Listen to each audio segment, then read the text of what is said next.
CAG की report ने Indian railways की सफलता के सारे भ्रम तोड़ दिए हैं।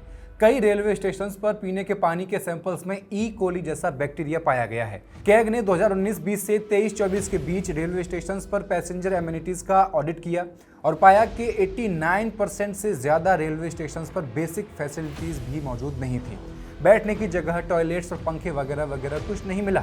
स्टेशंस की क्लीनिनेस, पानी की उपलब्धता और मेडिकल असिस्टेंस से जुड़ी शिकायतों में इतनी बढ़ोतरी हुई कि उनका निदान करने में पूरा रेलवे बुरी तरह से फेल हो गया। लेकिन कैग की इस रिपोर्ट से पहले स्टेशंस का हाल क्या था, वो क्या हमने आपने नहीं देखा?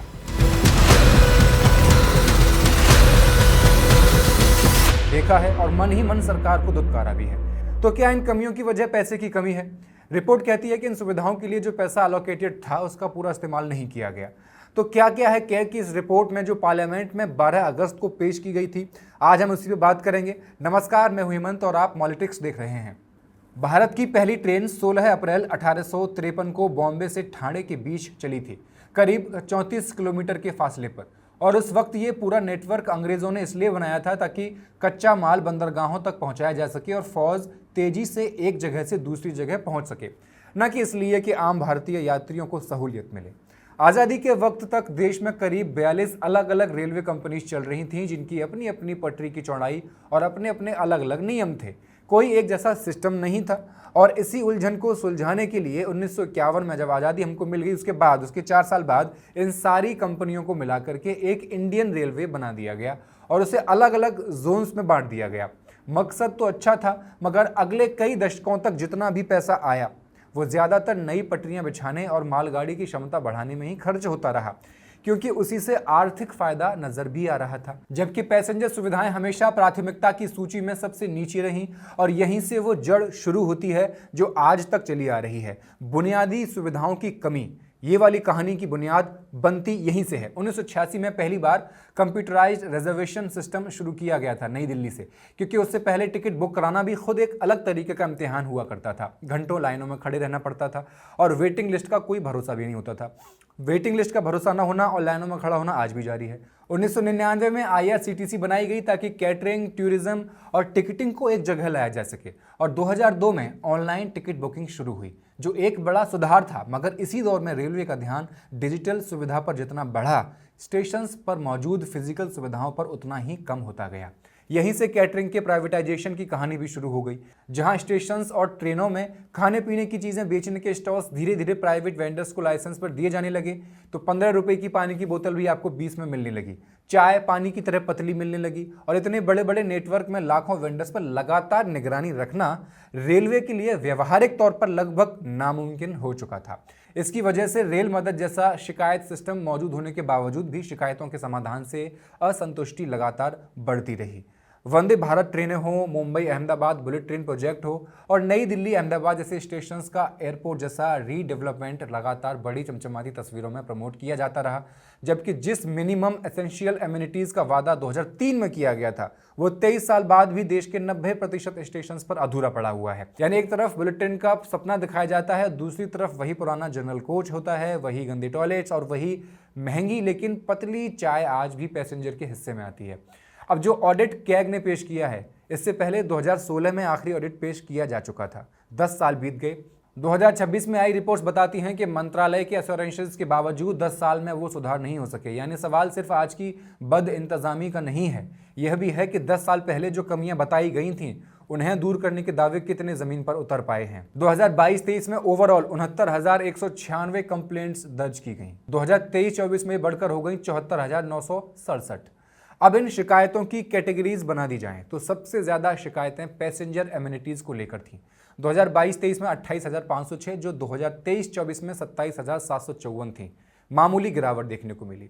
पंखा और लाइट्स जैसे इलेक्ट्रिकल इक्विपमेंट्स की कंप्लेंट्स 14,600 से बढ़कर के 17,884 हो गई। साफ सफाई की बात भी कर लेंगे, लेकिन क्या बात करेंगे, साफ सफाई हम सब ने खुद देखी है। फिर भी 2022-23 में सफाई से जुड़ी 8,624 कंप्लेंट्स दर्ज हुई थी, जो 23-24 में बढ़कर के 11,710 हो गई। एक साल में 36% की बढ़ोतरी हुई। अब बात कर लेते हैं वाटर अवेलेबिलिटी की। 2022-23 में पानी की 4548 शिकायतें थीं। 2023-24 में ये बढ़कर के हो गई 5526। ये आंकड़ा उस कैग फाइंडिंग के साथ और गंभीर हो जाता है जिसमें ड्रिंकिंग वाटर के सैंपल में ई कोली बैक्टीरिया पाई जाने की बात सामने आती है। इस पर आगे बात करेंगे। अब पानी पीकर कोई बीमार पड़ भी जाए तो मेडिकल असिस्टेंस उसे कैसा मिलेगा, तो मेडिकल असिस्टेंस की बात कर लेते हैं। मेडिकल असिस्टेंस से जुड़ी कंप्लेंट्स भी 5157 से बढ़कर के 5521 हो गई। अब सुनिए, रेलवे बोर्ड ने 2003 में यह तय कर दिया था कि हर रेलवे स्टेशन पर यात्रियों को कुछ बेसिक सुविधाएं हर हाल में मिलनी ही चाहिए। इसमें पानी होता है, टैप्स होते हैं पानी के, बैठने की जगह होती है, यूरिनल्स होते हैं, टॉयलेट्स होते हैं, वेटिंग हॉल होता है, वाटर कूलर्स होते हैं, fans, clocks, platform shelters, public address system, parking और इलेक्ट्रॉनिक ट्रेन इंडिकेटर बोर्ड जैसी सुविधाएं शामिल होती हैं। अप्रैल 2018 में इन नॉर्म्स को फिर रिवाइज किया गया और तय किया गया कि 31 अगस्त 2018 तक सभी स्टेशंस पर मिनिमम सुविधाएं उपलब्ध करा देनी चाहिए। लेकिन कैग ने जिन 512 नॉन सब अर्बन रेलवे स्टेशंस का इंस्पेक्शन किया उनमें से सिर्फ 54 स्टेशन ऐसे मिले, सिर्फ 54, जहां मिनिमम एसेंशियल एमिनिटीज उपलब्ध थी। यानी करीब 89% इंस्पेक्टेड स्टेशंस में किसी न किसी बेसिक सुविधा की कमी थी। 2003 में जो सुविधा मैंडेटरी बनाई गई थी, जिसे 2018 तक स्टेशन पर उपलब्ध करा देना चाहिए था, वो डेडलाइन गुजरने के कई साल बाद, तकरीबन 8 साल बाद भी पूरी नहीं हो सकी। कैग को ऐसे बड़े और बेहद बिजी रेलवे स्टेशंस पर भी बेसिक एमिनिटीज में कमी मिली है, जहां हर साल करोड़ों यात्री, करोड़ों पैसेंजर्स ट्रैवल करते हैं और रेलवे को सैकड़ों करोड़ रुपए की रेवेन्यू भी मिलती है उन स्टेशन से। जिन बड़े स्टेशंस में कमियां मिली हैं उनमें new Delhi, Howrah, Hazrat Nizamuddin junction, Secunderabad, M G R Chennai central, Ahmedabad Chhatrapati Shivaji Maharaj terminus, KSR Bengaluru, Surat और आनंद विहार टर्मिनल जैसे बड़े बड़े स्टेशंस शामिल हैं। कैग ने अपनी जांच के लिए देश के 5900 से ज्यादा नॉन सब अर्बन स्टेशंस में से 512 स्टेशंस को चुना। करीब 8.66% स्टेशंस का ऑडिट किया सिर्फ। और ऑडिट में यह पाया गया कि 188 रेलवे स्टेशंस पर यात्रियों के लिए पर्याप्त ड्रिंकिंग वाटर टैप्स नहीं उपलब्ध थे। 21 स्टेशंस पर वेटिंग हॉल नहीं था। 111 स्टेशंस पर तय संख्या के मुताबिक यूरिनल्स नहीं थे और 59 स्टेशंस पर प्रेस्क्राइब्ड नंबर में टॉयलेट्स नहीं थे। 62 स्टेशंस पर प्लेटफॉर्म या प्लेटफॉर्म शेल्टर का कवर्ड एरिया भी तय मिनिमम स्टैंडर्ड से कम पाया गया था। 128 स्टेशंस पर तय संख्या से कम वाटर कूलर्स थे और 149 स्टेशंस पर नॉर्म्स के मुताबिक डस्टबिन तक उपलब्ध नहीं कराए गए थे। दिव्यांग यात्रियों की बात करते हैं। दिव्यांग यात्रियों के लिए सुविधाओं की स्थिति ज्यादा चिंताजनक है। सिर्फ 56% स्टेशंस में स्टैंडर्ड रैंप्स विद रेलिंग्स की व्यवस्था थी। इसी तरह 55% स्टेशंस में ईयरमार्क्ड पार्किंग लॉट्स भी नहीं मिले। करीब 32% में नॉन स्लीपरी वॉकवेज की कमी थी और 58% स्टेशंस पर हर प्लेटफॉर्म के ऑल्टरनेटिव वाटर बूथ्स पर ड्रिंकिंग वाटर टैप्स उपलब्ध नहीं थे। इसका मतलब यह है कि जिस यात्री के लिए स्टेशन तक पहुंचना और प्लेटफॉर्म बदलना पहले से ही मुश्किल है, जिस दिव्यांगजन के लिए, उसके लिए जरूरी एक्सेसिबिलिटी इंफ्रास्ट्रक्चर भी कई जगह अधूरा पड़ा हुआ है। अब क्या पैसे की कमी की वजह से ये सब हुआ? तो कैग ने इसका जवाब भी दिया है। 2019-20 से 23-24 के बीच कस्टमर एमिनिटीज के लिए मिले बजट का 36 से 44% हिस्सा इस्तेमाल नहीं किया गया। तो क्या समस्या फंडिंग की थी या फिर प्लानिंग की थी, एग्जीक्यूशन की थी और मॉनिटरिंग की थी? कैग की रिपोर्ट का सबसे गंभीर हिस्सा वो है जिसकी मैंने शुरुआत में बात की, ड्रिंकिंग वाटर की क्वालिटी।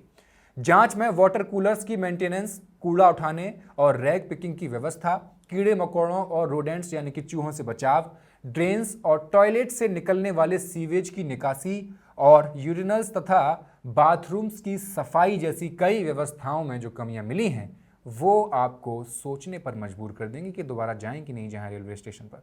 कई रेलवे स्टेशंस के वाटर कूलर्स से लिए गए ड्रिंकिंग वाटर के सैंपल्स में ई कोली बैक्टीरिया पाया गया। ये samples Coimbatore, Palakkad junction, Hyderabad Chhatrapati Shivaji Maharaj terminus, Bhiwandi road, कल्याण, लोनावला और माधोपुर जैसी स्टेशंस के लिए गए थे और ये कोई आम स्टेशंस नहीं है। कैग ने यह पाया कि 179 स्टेशंस पर हेल्थ इंस्पेक्टर्स ने ड्रिंकिंग वाटर का केमिकल एनालिसिस किया ही नहीं था। ये स्टेशंस 11 रेलवे जोन्स में फैले हुए थे। इसके अलावा 6 जोन्स के 77 स्टेशंस पर पानी की जांच की गई, लेकिन वो उस फ्रीक्वेंसी के हिसाब से नहीं हुई जो नियमों में तय किया गया है। ड्रिंकिंग वाटर की टेस्टिंग साल में 2 बार होनी चाहिए थी, लेकिन इन स्टेशंस पर प्रेस्क्राइब्ड पीरियोडिसिटी का पालन नहीं किया गया।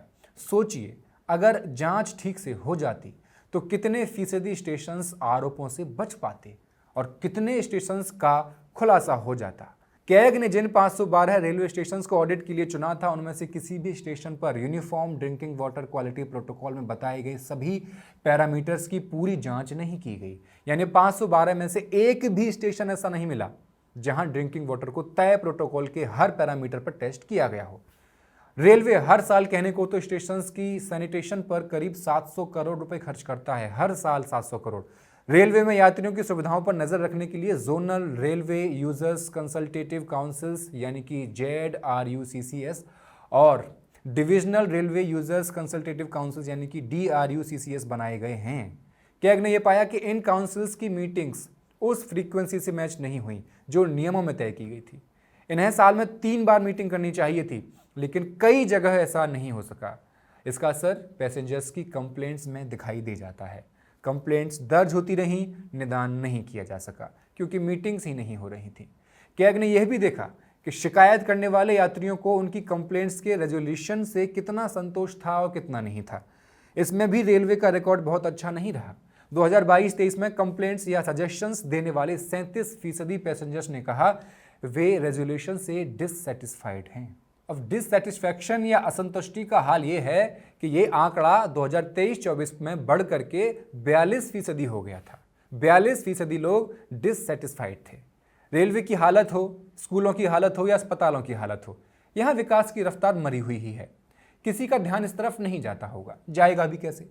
जो खुद बड़े बड़े बंगले में रहते हैं, जिनको एक छींक भी आ जाए तो बड़े बड़े डॉक्टर्स उपलब्ध हो जाते हैं और विदेशों में जाकर अपना इलाज करवा के आ जाते हैं, उनको रेलवे, स्कूल या अस्पतालों से क्या लेना देना? यहाँ रहकर तो बस अपना बंगला, गाड़ी इकट्ठा करना है, अपना बैंक बैलेंस बढ़ाना है, स्विस अकाउंट, एक रिच सोसाइटी बनानी है जिसके बीच रहना है, बस उससे बाहर नहीं निकलना। अपने बच्चों को पढ़ने के लिए विदेश भेज देना है, इलाज तो विदेश में हो ही जाता है और रेल से पाला अपना पड़ता ही नहीं है क्योंकि अपने पास हेलीकॉप्टर भी है और प्राइवेट प्लेन भी है। आप समझ रहे हैं? समझ रहे हैं तो वीडियो को लाइक कर दीजिए, शेयर कर दीजिए, मॉलिटिक्स को सब्सक्राइब कर दीजिए। शुक्रिया।